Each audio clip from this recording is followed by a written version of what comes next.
Hello, this is John from the Haunt Informer, And this is Glenn from Fall Ritual. and this is episode 14 of Fall Informer. And today we have special guests, Grin and Cheeks from Bloodshed Farms. Hey, what's up, guys? Hi, everyone. Grin here. Cheeks. And I guess we're Circus Rejects, Bloodshed Farms.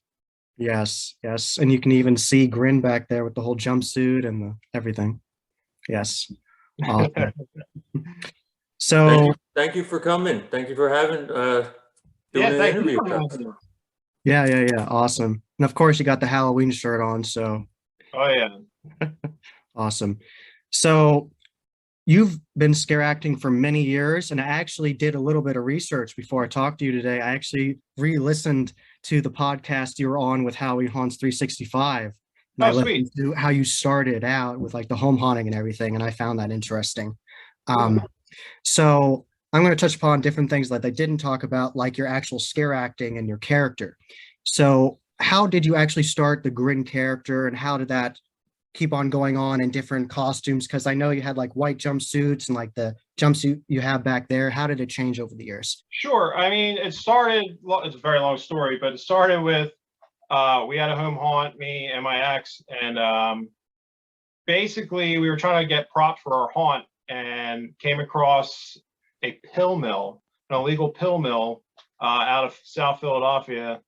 They were selling all their medical equipment and stuff, and they happened to have this weird metal cabinet that was sitting on like the second floor of this place. I'm like, I want that. I don't know why, but I want it. But when I realized when I brought it home, it's actually from Penhurst. So it was a Penhurst casket that they moved bodies from place to place, and it had all these like old toe tags on it. So the listing's gotta be worth money. So I put it up for sale. And it was Andrew who saw it from 13th Ward. Oh, okay. Field of Screams. He's like, I gotta have it. He's like, well, how about we do a trade? I'll give you a silicone mask in trade for the casket. I'm like, sweet. I've always wanted a mask. So got the mask, and it just kind of went from there. They're like, well, what do you want? How do you want it? I'm like, well, this is kind of what I want. I want my own mask. I don't want anyone to rip it off. I want my own look. And that's what they came up with. And pretty much the rest is history. As far as jumpsuits go, it's kind of like a mood. Every year, you feel a certain way towards people or about yourself. Sometimes I'm darker and meaner. Sometimes I'm lighter and funner. So everything that I wear with the mask is kind of like a feeling of how I feel that day. All right, cool. What about your backstory, Cheeks? Well, the funny story is I didn't create Cheeks until I met Grin. So we actually met at Bloodshed Farms. I was working at Corner of Chaos. They lost the property they were on. So I followed a friend to Bloodshed. He got me the job, and we met there and like became really good friends, everything like that. And it was like just after the haunt season. It was like coming up to Philly Clown Crawl the day after Christmas. And he was like, let's do a costume. Like, your name should be Cheeks because I have a large butt. Yeah. So that was just kind of where Cheeks came from. And I just kind of started playing with makeup, playing with costumes. At first, I kind of wanted to go the sexier route. So like I did the corset and the tutu and all that fun stuff, and created it out of like puffy paint and all that. And then we did the overall bibs when it was the three of us with Carnage, just so we kind of had a costume that matched, because Carnage always had the bibs. So we thought it would be kind of fun to do. And then I started doing an underbust corset. Next year, Cheeks is going to have an all new look. Not really sure where it's going yet, but new costume is definitely in the works for Cheeks for next year. Oh, yeah. That's the other thing too, with costuming and your look, you always want to try and keep it somewhat the same but different to keep people interested. Mm-hmm. So that was you want to have that like thing about your character that's always the staple in your costume, right? Like Cheeks has had her pink corset, and then she had the pink overall bibs, and then this year I kind of did a black overlay on top of my pink tutu. So I've always had You also this always little, have the upside down hearts on your yeah, and I costumes. always have the upside down hearts on my costumes because if you turn a heart upside down, it's butt cheeks. Exactly. So, you know, there's always just little pieces that you always got to keep incorporated in your character because that way that's the one thing you're known for. People are like, that's who that person is. Yeah. Cool. Nice. So how did you guys end up at Bloodshed Farms? Why? How did you guys end up? Why did you choose that haunt to go to? They chose me. I was at National Hunters Convention doing this grin thing for the first time, which I think at that point I didn't even have a name. I just had the mask. My jumper that's back there was just pitch black. No kind of. I'm still trying to figure it out myself. Clark Bish, the owner of Bloodshed, happened to be there, and he was walking by. Basically, long story short, again, he's like, "Well, who do you work for? I like your look." Like, well, there's not really much of a look, but basically, he's like, "Well, you should come work for the prison." Like, I never even heard of the prison. I never been to Jersey for a haunt, so he's like, "Yeah, just give me a few months. Come check it out when we're done, like building, and see what you think." And I've been stuck there ever since. I mean, they're family. They're absolute family. Like right out of the get-go, we just clicked. They're great people over there. Now, when you say ever since, how long is that? 2013 for you, 2013 for him. Yeah. For me, it's been since 2016.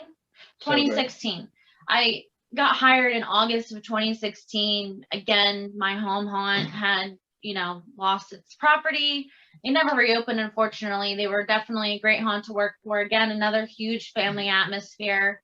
I still keep in touch with a handful of them, but Tyler, Straight Jacket Sam, whatever you want to call him, Sammy. Yeah. He was my brother from that haunt, and so was Bobo. We actually all came together, and we've all been there ever since. I mean, Bobo obviously took this year off. He had a baby.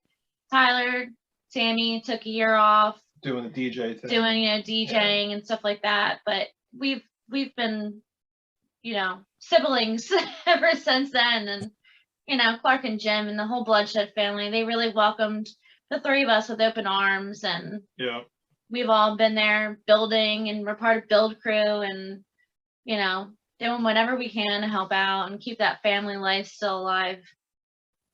Awesome. And definitely tell everybody about your balloon trick, Cheeks. I think that's an awesome trick. Yeah, I didn't even think to come prepared with my balloon trick. I didn't even think to grab some balloons. I forgot. So, you can take it off the wall. okay, so I have a picture of my balloon trick. All right. I can get to it. This was at Maryland Bike Week, so we were getting ready to go down for yet another convention, another show, and we've seen the balloon trick. We've seen it done different ways, and just sitting on a bedroom floor, like, hey, let's try it. So this is the balloon trick. See what You there you go. Yep. pull it in your nose and you pull it out of your mouth. It's the flossing. Yeah, it's flossing of your nasal cavities, pretty much. Face flossing. I always say that's how a clown, cleans out their sinuses. But we've done it where, one of our friends grabbed an end in his mouth, and he grabbed an end in his mouth, and they were playing tug of war through my nasal cavities. It's fun. And then you have little children pull it out of my nose and smack their parents in the face with it. I mean, I guess it's kind of frowned upon now with COVID. But Yeah. Oh my gosh. I love that you have the blinky cups too. Oh yeah. Always gotta say festive. HHN right here. Yeah. I got my HHN. Yeah. Yeah. There you go. Yeah. I thought to grab that one. Talk about the building process at Bloodshed Farms, because I remember the first time I went to Bloodshed Farms, that was the thing that really stuck out to me, is the fact that there weren't actual buildings to it. This is built from the ground up. And Grin, when I did my first review, you messaged me personally saying, I'm part of the build team, and it's awesome that, I saw that was just built from the ground up. So talk a little bit about that, of the actual building of Bloodshed. So basically, it's pure hell, because we are basically at the mercy of weather. If it rains or anything like that, we're kind of screwed. But yeah, we're out in the middle of a field. There's no roofs allowed in Jersey. A lot of rules that we have to follow. Fire codes with, you got everything's got to be 3'6" Yeah, wide. It's got to be handicapped accessible at all times. yeah, there's a lot that we have to follow that unfortunately there's, once like field screens, we can't do half the stuff that they do. They're kind of grandfathered in, and PA's got different rules. And even parts of Jersey have different rules where some Different places, counties, yeah, different fire marshals, building inspectors. It really just depends on where you are. And in Columbus, they are so strict in where we're at. It's like we're so grounded on certain rules. There's no way to even just try and get toward that fine line. It's so hard. Yeah. So, but with that being said, we are basically nonstop. I mean, we take off maybe 2 months out of the year for snow, but we don't stop. Like even those 2 months, there's at least probably, I think at this point, there's got to be at least 10 of us. We're constantly sketching down ideas and drawings and group texts we going don't. on. I mean, even though we're not building, we're still we sketch, we talk, we have meetings. It's never ending. Like what you guys customers see, they see a month of fun and scaring. It doesn't stop for us, like ever. Like, all right, Yeah. well, that was fun, but like, how can we make it better next year? How can we change it? We always got to keep things new. So it never ends. It's tiring. We were actually there last weekend. Yeah. So, I mean, right before that crazy storm hit last Saturday and it got super cold, while it was still gorgeous out last Saturday, we were there. Yeah. I think there was about 8 of us. Yeah. We were starting to do demo work. I'm not sure if you guys probably know, but we lost a lot of land, pushed back the party area. So we're trying to recoup that land, try and reconfigure it. I think we have to do some land leveling. So everything's got to come down, get rebuilt, not the hayride. Hayride's fine and staying put, but yeah. Walkthroughs, we're just trying to figure out what we're going to do, where things are going to go. We lost at least 50% of the property. Well, we 50% lost of the party area. Well, we lost the whole party area, and we lost the entire clown house area where that was. So there's now, another company that took over that area. So well, there's good and bad. Now there's going to be new trails for you guys. Brand new attractions. It's a matter of when. We're pushing for it. We really, really, really are. But it's good for customers because it's going to be totally new shit, new ideas. We got new builders to come in, so fresh ideas from there. We've had some talks already, and lots of stuff going on in their brains. Yeah, there's some cool stuff coming, hopefully. Yeah. So we'll just say that. I don't want to say too much, and then something happens, but it should be good. Who knows what next year will bring? And that's why mainly this year we stayed with the drive-throughs, because we didn't know what was going to happen with COVID, and we just wanted to stay on the safe side. Like if there was another shutdown, at least we were still going to be where we were last year. Yeah. And we had such great feedback from the drive-through. Like this is children's first haunts. Like but some adults. Even some adults who are so scared to go through these walkthroughs that this is something for them to do. I mean, for me, like personally, like my sister has special needs. She's epileptic. She has seizures and stuff like that. And she can't go through these walk-through haunted houses. And she came through last year and she had a great time. And it's so nice to be able to like have these people come and try us out and see that it's still a way for them to be incorporated in such a fun time of the year for all of us. I agree. Wonderful. I'm happy to hear that. And something I definitely want to ask you guys is, what have been your personal best scares, your personal best startle scares, or just scares in general at any haunted attraction you'll have worked at, including Six Flags, because I know you worked at Six Flags in the past. He did his research. Yes, I did. I started at Six Flags in 2009. So, I was there for 2 years and corner for a couple, and then I've been at Bloodshed ever since. I mean, there's a lot of scares that stand out. I mean, I probably have one at each haunt that I've ever worked at. Yeah. So like working at Six Flags, I played a lot of different roles. I was kind of like a floater. But I played a victim as one of my characters. And I don't know if you guys have ever done Fright Fest and you've been to the Awakening Parade. which is really cool, where they bring all the ghouls out and all that stuff. So I was a dummy, or like a person that stood in the crowd. I stood with random people. Tell people, oh, I lost my friends. I think they're on the other side. I have to find them after the parade is. So I'm stuck here now. So this giant guy, he's like 6'6". His name is Eric. Really awesome dude. He also was best friends with Batman. So that was always cool. He actually came over and he would grab me out of the crowd, and see the look on these people's faces. Like, oh, why do they think they can touch you here? Yeah, you're like, oh my God, they can't touch us. What the heck is going on? And you're just screaming and flailing. And the one time my dad was there, he came to see me at Fright Fest, and he played it up too. That was like the best thing ever. Like, best memory at Six Flags for sure. Corner, I actually played a Silent Hill nurse, and was in the cornfield. I did contortion work back then, not cool. so flexible now.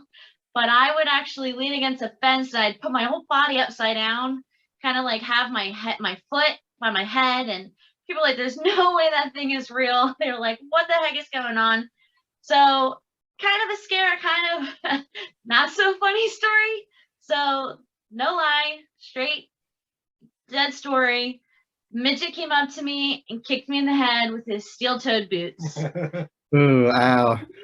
Funny, because then I jumped up and scared the crap out of him. He went flying into the cornfield, took down a decent amount of chunk of corn around me. Oh, no. Which happened quite a bit. They always knew what area I was in, because there was big chunks of corn missing from customers flying into the corn behind them. And then probably my best scare at Bloodshed that I can, really, really say like was a great memory for me is I scared this young boy. He was there with a group of his kids. I had him pinned in a corner, just crying his eyes out. He was in a ball. And at some point, you gotta let him go. You can't just hold him there. And I'm scaring the people that are like trying to get past me too. But yeah, that was funny. He was crying a lot, and his friends were laughing at him. But yeah, then he finally got past me and ran away into his room with chainsaws. So he didn't get very far. Yeah. A good one this year. This year was a good one. It's very hard to work with cars, so it's very hard. It sucks for us as actors. Yeah. Cars aren't as fun, but I dove through someone's car window because the window was down. Dove through it. Scared this girl so bad she farted. She's like, I seriously think I just shit my pants. And I know for a fact she farted because it hit me in the mouth like a ton of bricks. Oh, it was terrible. But it was one of the craziest things that ever happened. We also had fun tag teaming this year, like working together. Like, we've been haunting together for so long now, and we've never really gotten to scared with each other at a haunt. Right. And there was just some cars where we just had a blast scaring them. We were both just inside the car completely, terrorizing children who were in the back seats of the cars, literally going into the trunks of their cars. Oh, yeah. Because both of us are in there. The parents are recording and laughing. Yeah. Never find those videos, but. I also, this was, I think back at the prison. It was me, I think it was at the prison. Lobo? No. Maybe it was the first year that we were at the other field of Bloodshed. It was me and Carnage. We were tag teaming chainsaws. Basically, we scared the girl so bad she had an asthma attack and threw up in the room. Wow. So, that was up there and one of the greatest moments. Yeah. There's just so many that like it's so hard to pick one. There's just so many. Like, you always have a favorite from each year. Correct. Or that'll always stay with you. Even from conventions, like we have such fun times at conventions where we're scaring people, like just walking down the street from our hotel to the convention, and people are like, what the heck is going on, or whatever. But there's always your favorites, but there's never just one.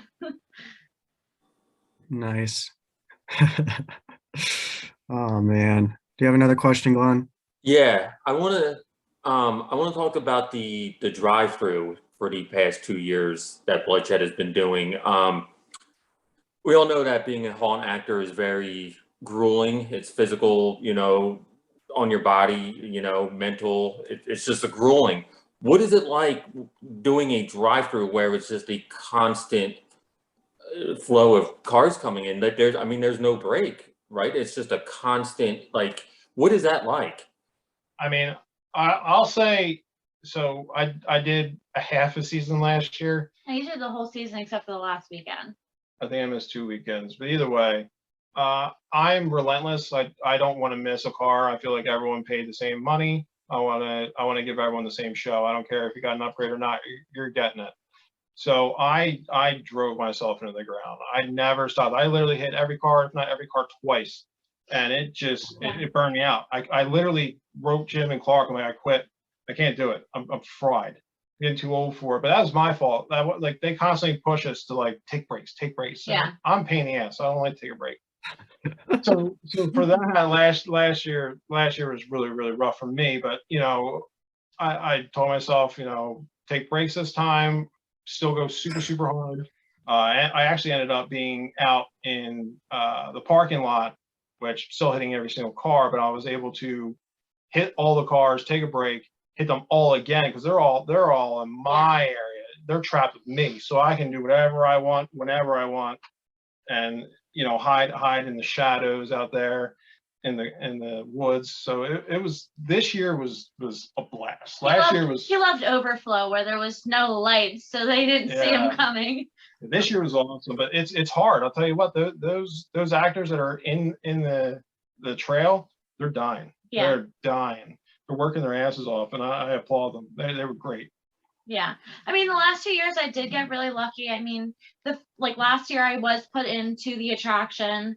It just ended up being that they needed line entertainment. The lines got so long.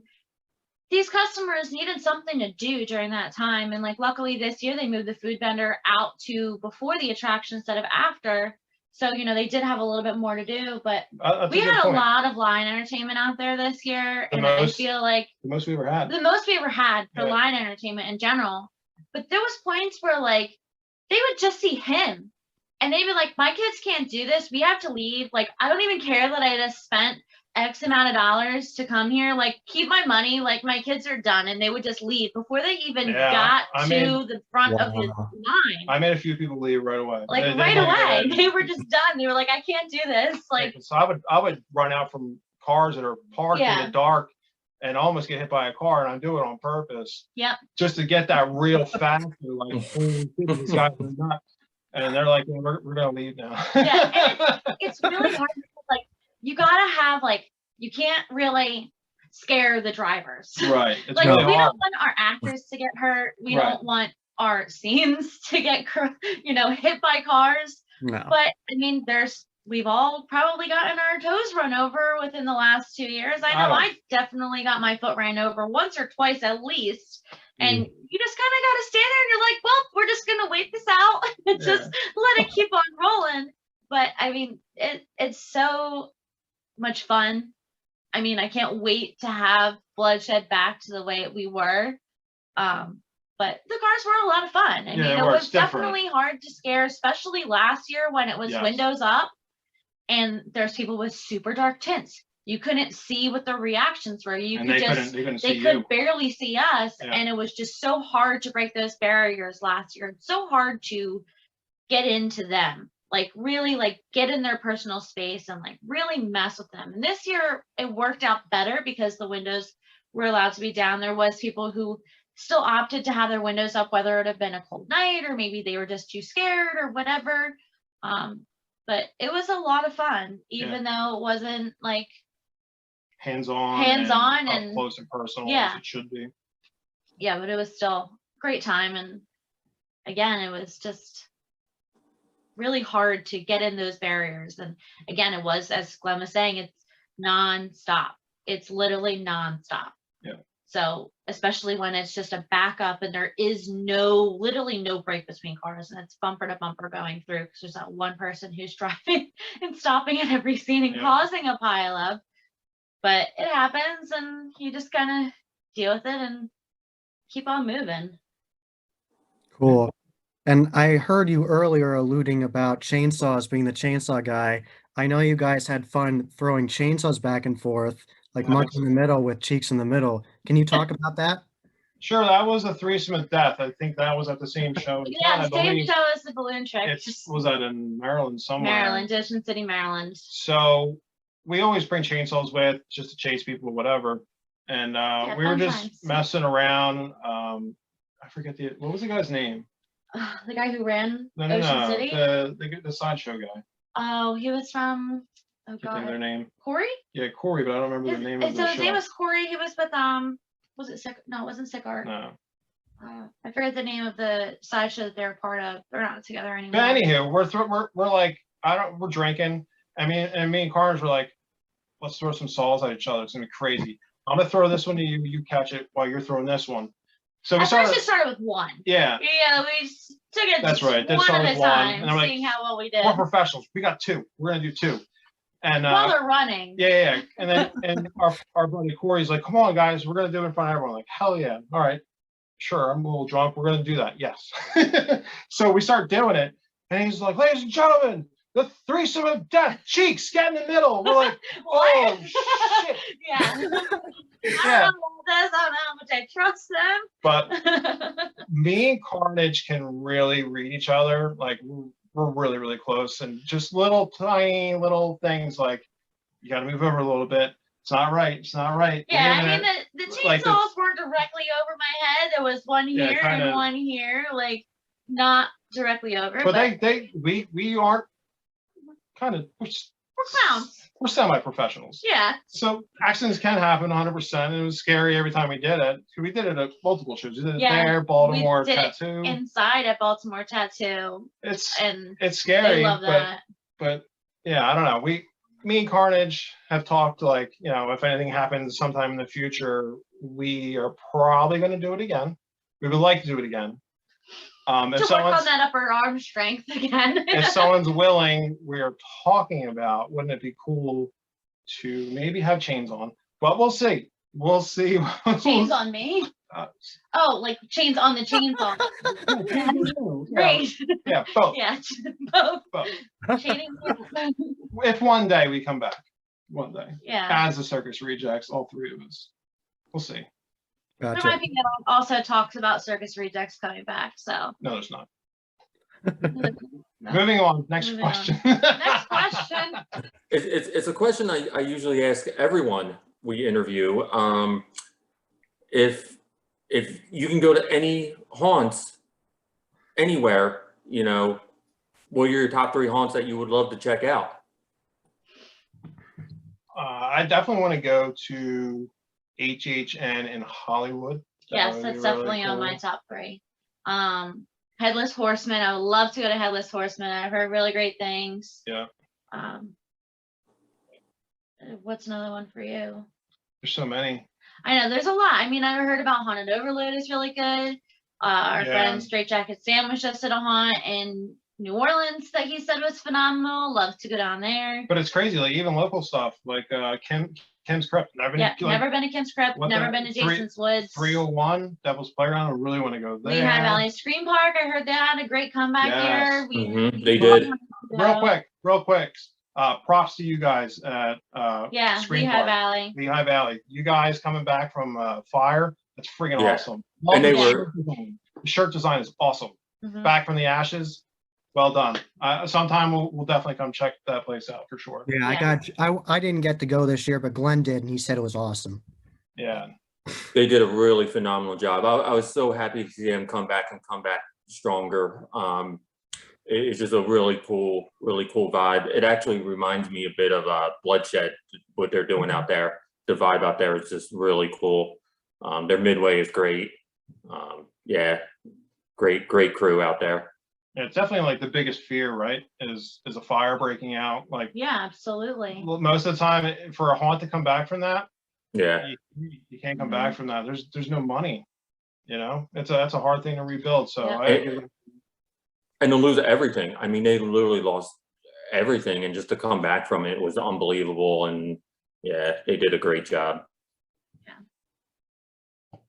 Cool. Then, like, we also have our favorites that we always want to go back again to. Like Field Field is screens. like one of our top haunts, and we have such great friends there. Again, they're like a big family to us. They Yeah. welcome us with open arms anytime we want to come and play. Like, they're such a great haunt. Reaper's Revenge, again, they've given us open invitation to come anytime we want to come and play, and Yeah. they're a phenomenal haunt. I can't wait to see their new Delirium attraction eventually. We One didn't get to day. go, and there's, you know, so many great haunts just around us within Yeah. that 2-3 hour drive. Even the ones that we haven't seen. Hollow Scream. I love seeing Hollow Scream. Oh yeah, Hollow Scream. Yeah. Yeah. A lot that we want to see. Yeah. And it's just so hard when you're a haunter to go to these other haunts. No Like, time. we have to either go in September before we're open or November after we're closed. Or call out during October and piss Yeah. off Jimmy Clark. That doesn't work. It's like, here goes two of my great actors. It's like, it's always sad when it rains and like we get rained out, but then we're like, literally the second it rains, we're like, okay guys, what haunt are we going to? Who's Yeah. open? Who's got this attraction? Like, Oh my gosh, that's oh, great. and I've also never been to Brighton. I really want to go to Brighton. I've Oh. never been. I went to Brighton this year and I hadn't been for years. I'd only gone to their Christmas haunt, Stand Sleigh, which was a ton of fun. I went to that back in 2018 and I went this year the first time in years. It was so cool. They Yeah. did so many changes. It was Yeah, I really, think I'm gonna go to Brighton for their Christmas haunt because I've never done it. oh, Oh, it and was a ton of fun. Years ago, it was awesome. It was really Yeah, good. Bane's really good too. I don't know if you've ever been to Bane. Bane is now in New York City, I but think. they are the most interactive haunt that I've ever been to, I wouldn't say and interact. I would say friggin' hands-on. hands-on interactive haunt. It's That's so good. literally jacking you into walls. Like, it's insane. You can tap out and then you get laughed at by everybody because they literally put a spotlight on you. It's Yeah. hilarious. But I had such a blast. And like, I mean, like, I would laugh the whole way through. Like, I just had so much fun. Yeah. Like, so much fun. Yeah, that and 13th Hour. Very, very good. 13th hour is very good. The I list, need You to is, check still them out. haunted the in your list is house. endless. Yeah, I know. Yeah, I literally wrote up a list of haunts I want to go to the other day, and I was just scratching the surface, and I already had 2 pages. So, and that was Fall Informer. And I had been John from the Haunt Informer. And I'm Glenn from Fall Ritual. Yes, and this has been the 14th episode of Fall Informer. And check back next time because we will be doing more episodes. Check back twice every month. And as always, happy hauntings.